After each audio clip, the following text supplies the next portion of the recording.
Herman Baca was born and raised in a small little town called Los Lentes just outside of Albuquerque, New Mexico. When he was a teenager, his family headed west and settled in another small community, National City, California. National City reminds me of my hometown, the families, the old families, the friendships that have been developed over many, many years. Baca attended Sweetwater High, where he was a history buff.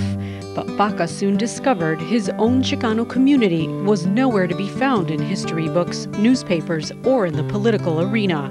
We didn't even exist to the politicians, to the sociologists, to the policymakers of this country. But that was about to change.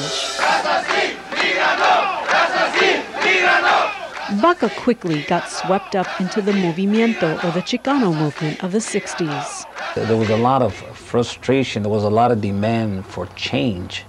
Latino organizations in San Diego joined forces, creating the CCR, or the Committee on Chicano Rights. Carlos Vasquez was one of the original members. People were angry, and you could see it. You know, you had the Brown Berets, you know, and you had other splinter groups who were actually doing a lot of activity, you know, and I won't say violent activities, but more of demanding, you know, getting in somebody's face, you know, yelling and screaming. By then, Herman Baca had become a printer by trade. His small shop became the headquarters of the CCR. Members planned their pickets, marches, and protests. Certainly, it was a time of empowerment for us as Chicanos, because we were just so engaged in all that, and we were actually doing something. Come up here for those people who want to stay together. During the 1970s, the CCR took on local issues like the fight for Chicano Park, police brutality, and zoning. And they took on national issues like farm workers' rights, the KKK, and even President Jimmy Carter's immigration plan. We are here to speak out against the intrusion. With the organization behind him, an outspoken Baca was thrust into the forefront as the CCR spokesperson. But that role often led to threats and violence.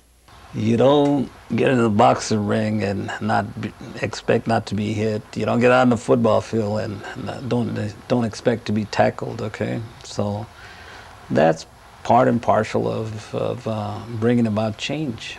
That change came with a personal price. Yeah, but he packed me up and shipped me out to Los Angeles, so I wasn't around.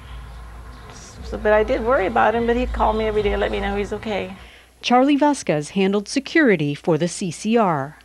They've gone to as far as you know, spraying KKK on Herman's garage, calling up to the office, phone call messages saying, "We're going to bomb your place."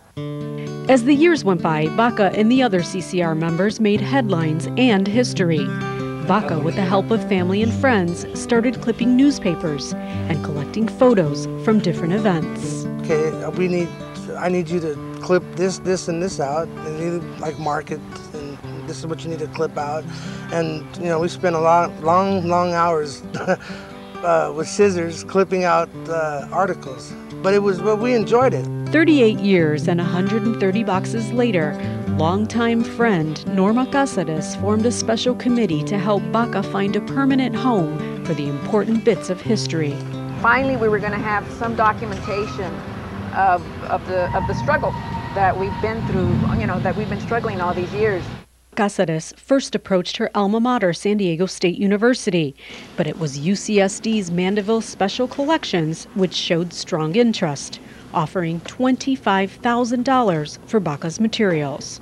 We're also interested in the history of the region and documenting individuals and movements that have had an impact not just on San Diego, but on the larger community, however one would like to define that. So Herman's papers seemed perfect, actually, for this collection. Kimberly Schwenk, an assistant in Special Collections, spent a year carefully logging each piece of paper. She spent hours with Baca identifying people captured in the photos with the CCR.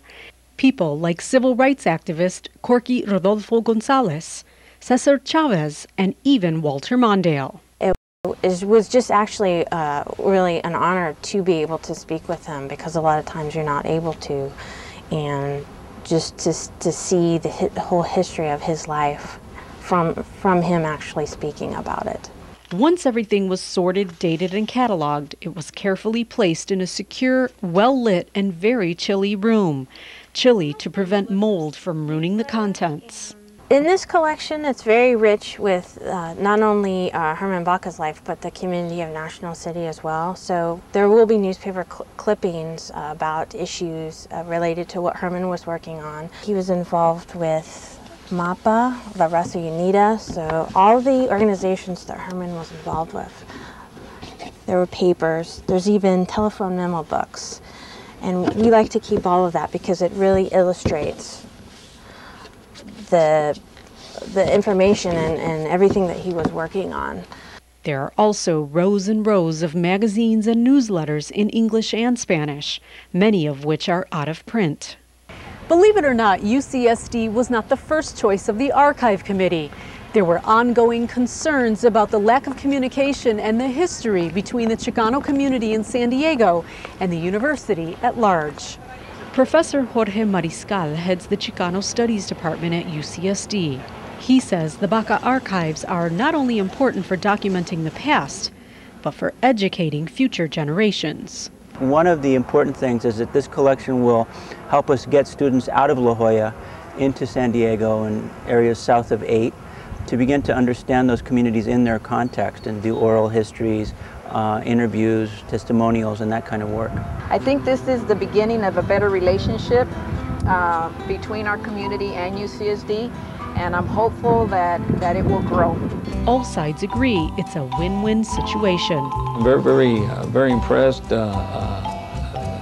They've done a good job, and when one considers the alternative, which was the rats having a nice feast with our people's history.